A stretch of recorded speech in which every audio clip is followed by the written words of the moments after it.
बच्चों, आज हम कक्षा 12 व्यवसाय अध्ययन के अध्याय 12 उपभोक्ता संरक्षण के अंतर्गत अभ्यास प्रश्नों पर चर्चा करेंगे। देखिए, गत वीडियो में हमने अति लघुत्तरात्मक प्रश्न व लघुत्तरात्मक प्रश्न देखे थे।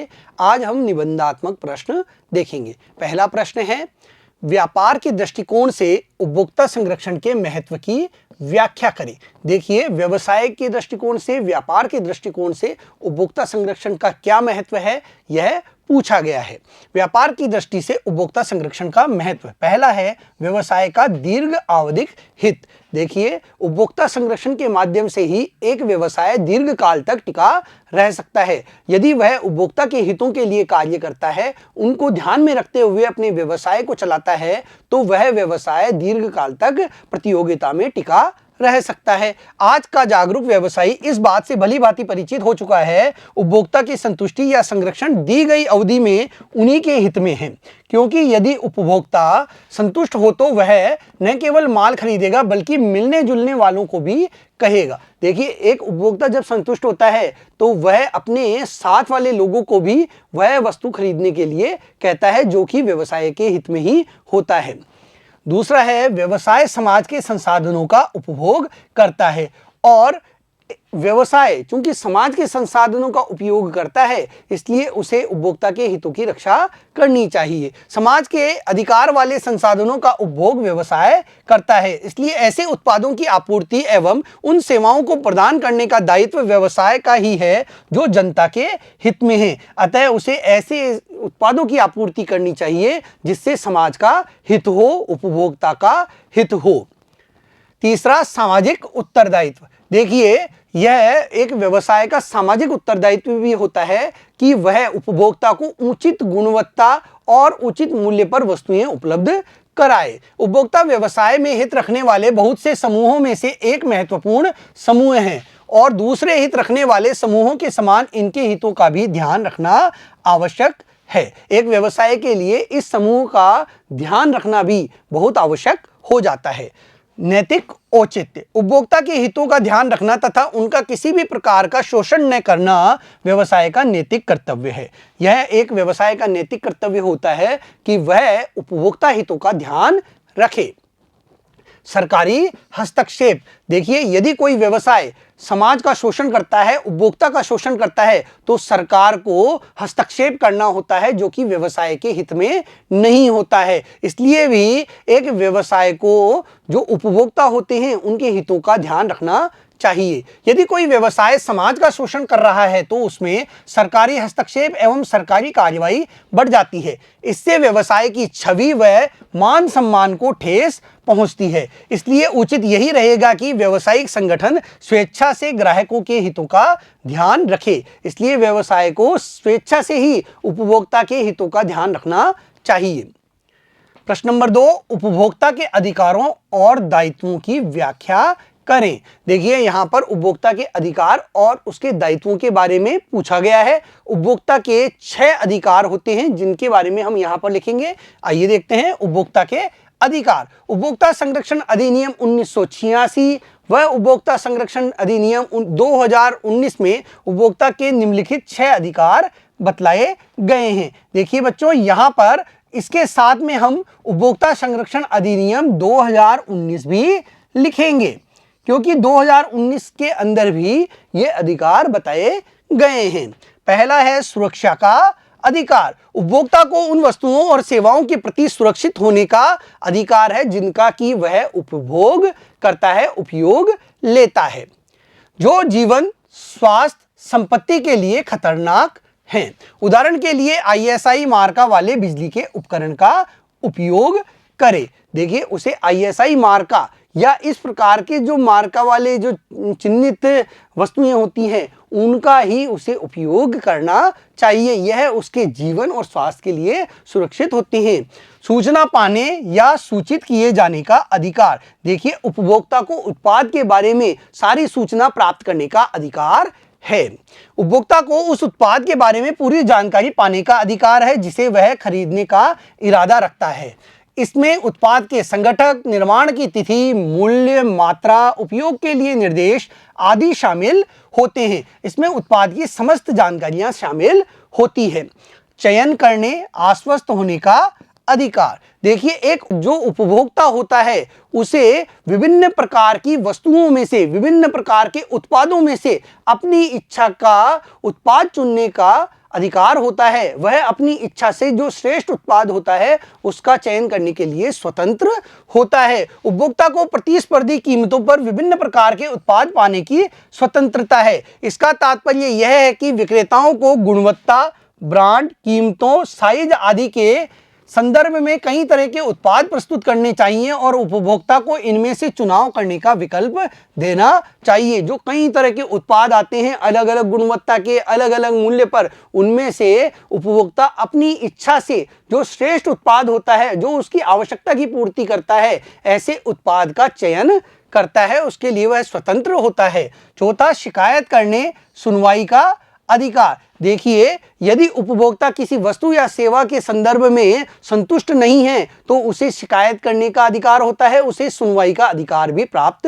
होता है। उपभोक्ता को किसी वस्तु या सेवा से असंतोष के मामले में शिकायत दर्ज करने और सुनवाई का अधिकार है। कई प्रबुद्ध व्यावसायिक फर्मों ने अपने उपभोक्ता सेवा और शिकायत प्रकोष्ठ स्थापित किए हैं। कई जो बड़ी फर्में होती है वे अपने यहाँ पर उपभोक्ता सेवा केंद्र स्थापित करते हैं जहाँ पर उपभोक्ताओं की शिकायत का निवारण किया जाता है। साथ ही साथ शिकायत प्रकोष्ठ का भी वे गठन करते हैं। कई उपभोक्ता संगठन भी इस दिशा में काम कर रहे हैं और उपभोक्ताओं को उनकी शिकायतों के निवारण में मदद कर रहे हैं। साथ ही उपभोक्ता संगठन भी इस हेतु उपभोक्ता की सहयोग करते हैं। क्षतिपूर्ति या निवारण पाने का अधिकार। एक उपभोक्ता को क्षतिपूर्ति प्राप्त करने का अधिकार है। उपभोक्ता को यह अधिकार है कि यदि उत्पाद या सेवा में उसकी अपेक्षाओं की तुलना में कमी रहती है तो उसे अनुचित व्यापार पद्धति की, प्रतिबंधी व्यापार पद्धतियों या अनैतिक शोषण के खिलाफ राहत पाने का अधिकार है। उसे क्षतिपूर्ति पाने का अधिकार प्राप्त होता है।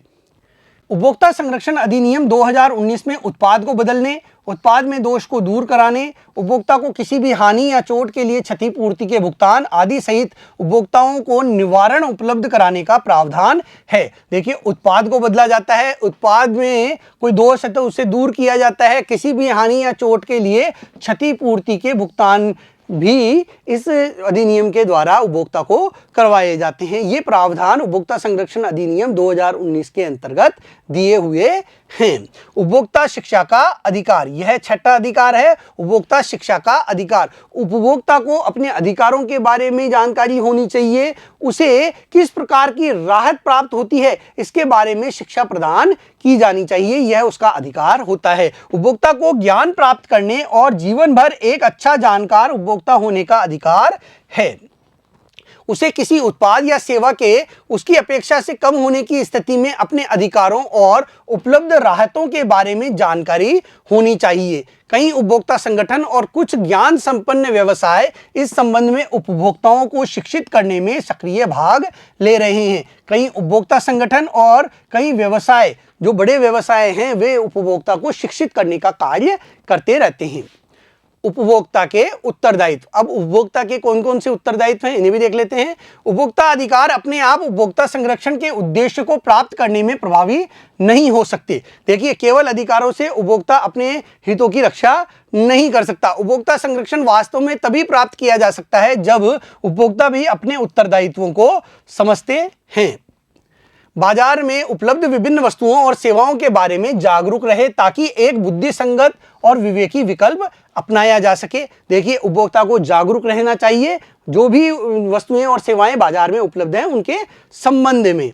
केवल मानकीकृत सामान खरीदे क्योंकि वे गुणवत्ता का आश्वासन देते हैं, उसे मानकीकृत वस्तुएं ही खरीदनी चाहिए।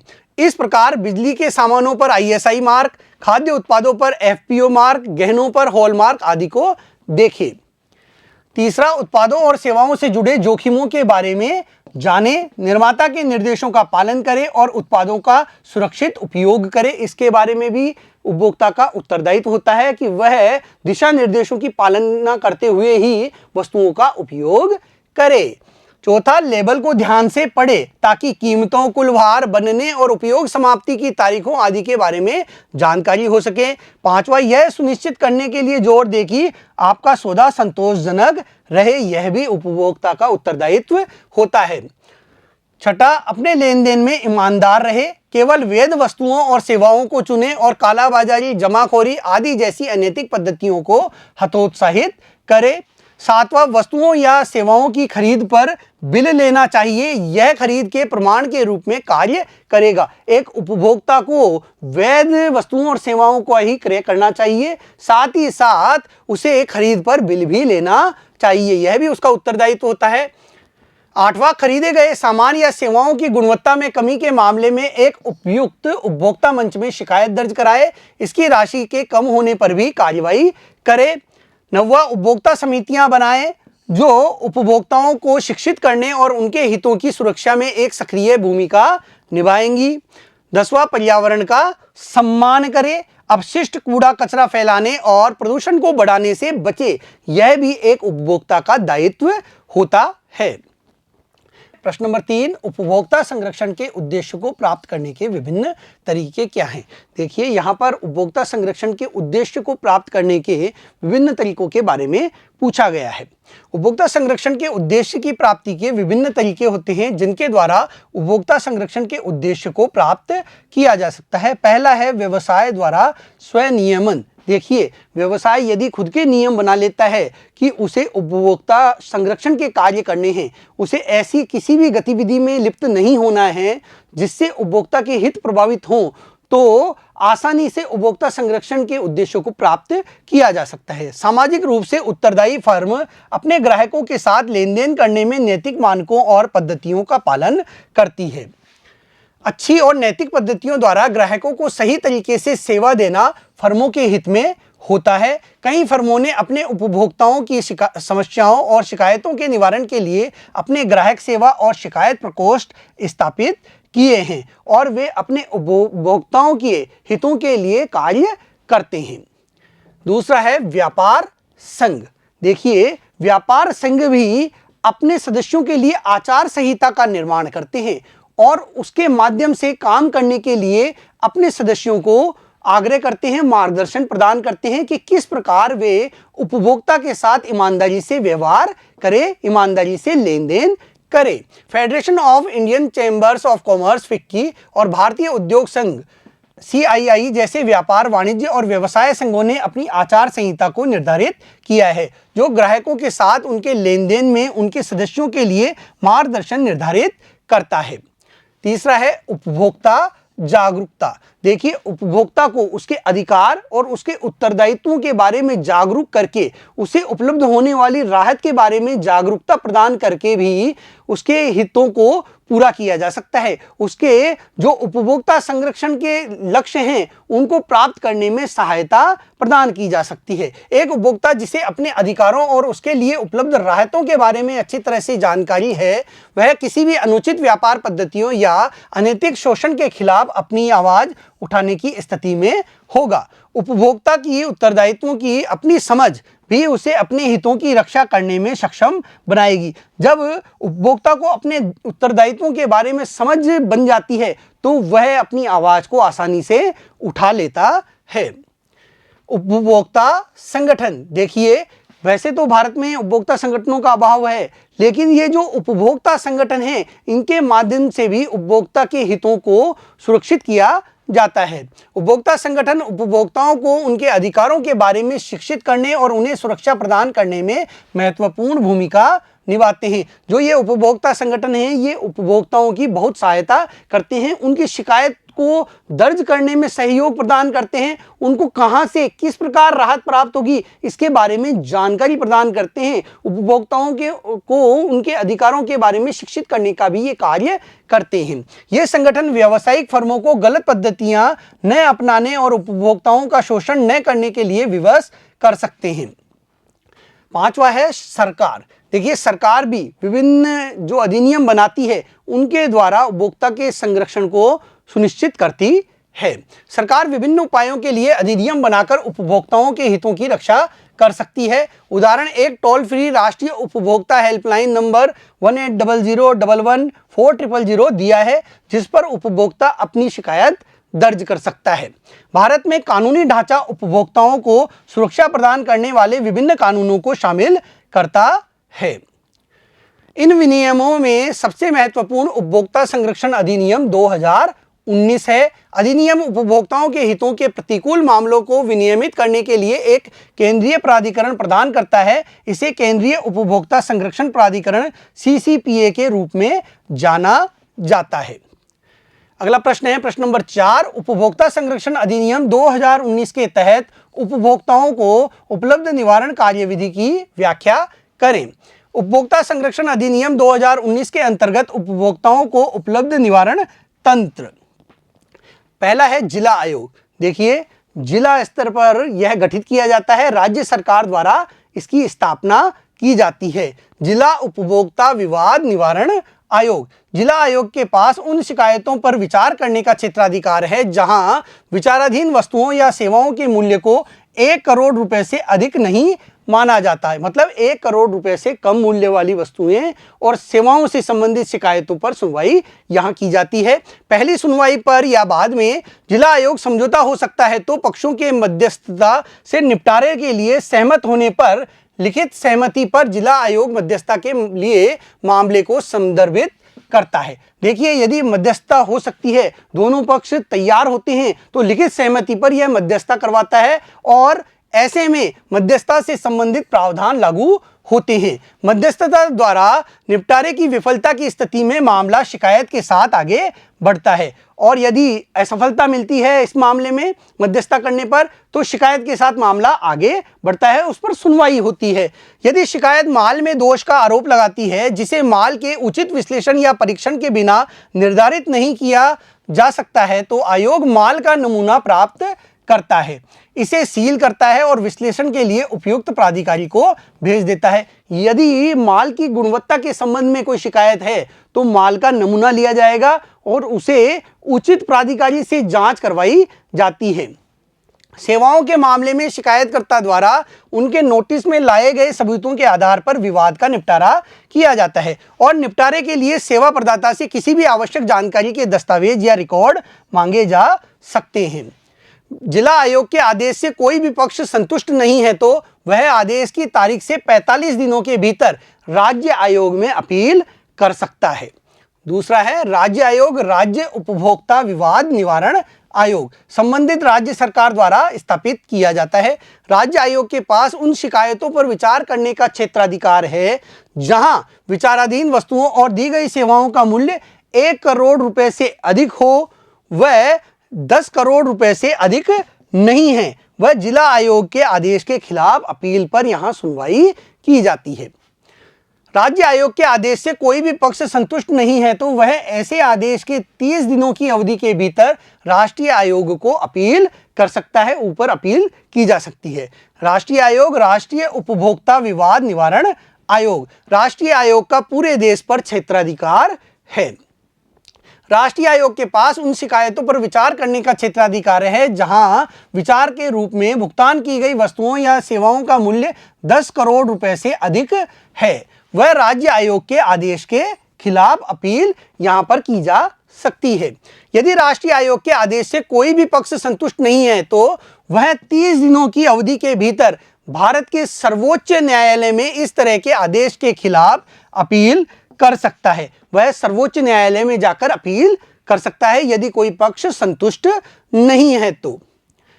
प्रश्न नंबर 5, उपभोक्ताओं के हितों की रक्षा और उन्हें बढ़ावा देने में उपभोक्ता संगठनों और गैर सरकारी संगठनों की भूमिकाओं की व्याख्या करें। यहां पर उपभोक्ता संगठनों और गैर सरकारी संगठनों की भूमिका पूछी गई है उपभोक्ताओं के हितों की रक्षा के संदर्भ में। देखिए, ये गैर लाभकारी संगठन होते हैं और ये उपभोक्ता के हितों के लिए कार्य करते हैं। उपभोक्ता संगठनों और गैर सरकारी संगठनों ने उपभोक्ता हितों की रक्षा और बढ़ावा देने के लिए निम्नलिखित कार्य किए हैं। पहला, प्रशिक्षण कार्यक्रमों, संगोष्ठियों और कार्यशालाओं का आयोजन करके उपभोक्ता अधिकारों के बारे में आम जनता को शिक्षित करना। ये आम जनता को उनके अधिकारों के बारे में शिक्षित करने का कार्य करते रहते हैं। प्रशिक्षण आयोजित करते हैं, कार्यशालाओं का आयोजन करते हैं, कार्यगोष्ठियों का आयोजन करते रहते हैं। दूसरा, उपभोक्ता समस्याओं, कानूनी रिपोर्टिंग, उपलब्ध राहत और हित के अन्य मामलों के बारे में ज्ञान देने के लिए आवधिक पत्रिकाओं और अन्य प्रकाशनों का प्रकाशन करना। ये विभिन्न प्रकार की पत्रिकाओं का प्रकाशन करते हैं जिससे उपभोक्ताओं में जागरूकता फैले। प्रतिस्पर्धी ब्रांडों के सापेक्ष गुणों का परीक्षण करने के लिए अधिकृत प्रयोगशालाओं में उपभोक्ता उत्पादों के तुलनात्मक परीक्षण करवाना और उपभोक्ताओं के लाभ के लिए परीक्षण परिणामों को प्रकाशित करना भी इनका एक प्रमुख कार्य है। चौथा, उपभोक्ताओं को विक्रेताओं के अनैतिक, शोषणकारी और अनुचित व्यापार पद्धतियों का दृढ़ता से विरोध करने और इनके विरुद्ध कार्रवाई करने के लिए प्रोत्साहित करना। देखिए, उपभोक्ताओं को प्रोत्साहित करके शिकायत दर्ज करवाने के अंदर भी ये महत्वपूर्ण भूमिका अदा करते हैं। उपभोक्ताओं को कानूनी सहायता उपलब्ध कराना। छठा, उपभोक्ताओं की ओर से उपयुक्त उपभोक्ता न्यायालयों में शिकायत दर्ज करना। सातवां, उपभोक्ता अदालतों में किसी व्यक्ति के लिए नहीं बल्कि आम जनता के हित में शिकायत दायर करना। ये जनहित शिकायत भी दायर करने के काम करते हैं। प्रश्न नंबर 6, श्रीमती माथुर ने जनवरी 2018 में एक कपड़ा धुलाई की दुकान में जैकेट भेजा। जैकेट की कीमत ₹4500 थी। उन्होंने पहले भी साइन ड्राई क्लीनर्स को अपना जैकेट ड्राई क्लीन के लिए भेजा था और जैकेट को अच्छी तरह से साफ भी किया गया था। हालांकि इस बार उन्होंने देखा कि उनके जैकेट में सफ़ेद निशान थे। ड्राई क्लीनर को सूचित करने के बाद श्रीमती माथुर को एक पत्र प्राप्त हुआ जो जैकेट पर आए सफ़ेद धब्बों की पुष्टि करता था, जो जैकेट को ड्राई क्लीन करने के बाद आए थे। उन्होंने ड्राई क्लीनर से कई बार संपर्क किया और अपने सफ़ेद धब्बों वाले जैकेट के लिए मुआवजे का अनुरोध किया, लेकिन इसका कोई फायदा नहीं हुआ। उपभोक्ता अदालत के हस्तक्षेप पर शाइन ड्राई क्लीनर्स धब्बेदार जैकेट के लिए श्रीमती माथुर को ₹2500 की क्षतिपूर्ति करने पर सहमत हुआ। पहला प्रश्न, पहली बार श्रीमती माथुर द्वारा किस अधिकार का प्रयोग किया गया था? देखिए, पहली बार श्रीमती माथुर द्वारा शिकायत के अधिकार का प्रयोग किया गया था। श्रीमती माथुर द्वारा प्रयोग किया गया अधिकार शिकायत का अधिकार है। दूसरा प्रश्न, उस अधिकार की नाम सहित व्याख्या करें जिसने श्रीमती माथुर को मुआवजे का लाभ उठाने में मदद की। देखिए, यह जो अधिकार था वह था क्षतिपूर्ति का अधिकार। श्रीमती माथुर को मुआवजे का लाभ उठाने में जिस अधिकार ने मदद की वह क्षतिपूर्ति का अधिकार है। इस अधिकार के तहत उपभोक्ता को वस्तु को बदल देना, उत्पाद के दोषों को दूर करना, हानि अथवा क्षति पहुंचने पर उसकी पूर्ति करना आदि शामिल है। तीसरा, उपयुक्त मामले में श्रीमती माथुर द्वारा कौन सी उपभोक्ता उत्तरदायित्व पूरा किया गया? देखिए, यहाँ पर जो श्रीमती माथुर हैं, इन्होंने उपभोक्ता मंच में शिकायत दर्ज की। श्रीमती माथुर ने खरीदे जाने वाले सामान और सेवाओं की गुणवत्ता में कमी पाए जाने की स्थिति में एक उपयुक्त उपभोक्ता फोरम में शिकायत दर्ज करने की उपभोक्ता की जिम्मेदारी को पूरा किया। चौथा, उपभोक्ताओं द्वारा ग्रहण किए जाने वाले कोई अन्य 2 उत्तरदायित्व बताएं। इसके अंदर उपभोक्ताओं के उत्तरदायित्वों के बारे में पूछा गया है। ग्राहकों द्वारा ग्रहण की जाने वाली अन्य 2 जिम्मेदारियां में शामिल है। पहला, केवल वही सामान खरीदना जो अच्छी गुणवत्ता के हों और जिनका मानकीकरण हो। देखिए, अच्छी गुणवत्ता वाला ही एक उत्पाद खरीदा जाए उपभोक्ता द्वारा, यह उसकी जिम्मेदारी होती है। साथ ही साथ वह मानकीकृत उत्पाद ही खरीदे। इसमें खरीदी हुई वस्तुओं पर आवश्यक गुणवत्ता आश्वासन के निशान की जांच शामिल है और जो वस्तु वह खरीद रहा है उस पर जो मार्का लगे हुए हैं उसकी जांच उसे अवश्य कर लेनी चाहिए। जैसे बिजली के उपकरण खरीदते समय उसे ISI मार्क देख लेना चाहिए। इसके साथ ही यदि वह स्वर्ण आभूषण खरीदता है तो उस पर हॉलमार्क देखना चाहिए। इसमें ज्वेलरी के लिए हॉलमार्क, इलेक्ट्रिकल सामान के लिए ISI मार्क शामिल हो सकते हैं। दूसरा है, लेबल को सही ढंग से जांचें ताकि विनिर्माण और समाप्ति की तारीखों, वास्तविक वजन, सामग्री और अधिकतम खुदरा मूल्य आदि पर उचित जानकारी हो। एक उपभोक्ता को लेबल की सही तरीके से जांच कर लेनी चाहिए। उस पर जो जानकारी लिखी होती है उसकी आवश्यक रूप से जानकारी उसे होनी चाहिए। उस पर वस्तु के मूल्य के बारे में जानकारी होती है, उत्पाद के जो संगठक तत्व होते हैं, किन किन तत्वों से मिलकर उत्पाद बना है इसके बारे में जानकारी होती है, उत्पाद के खराब होने के तिथि के बारे में जानकारी होती है, उत्पाद के भार के बारे में उस पर अंकन किया हुआ होता है। देखिए बच्चों, आज इस वीडियो के माध्यम से हमने इस अध्याय के प्रश्न उत्तर कर लिए हैं। धन्यवाद।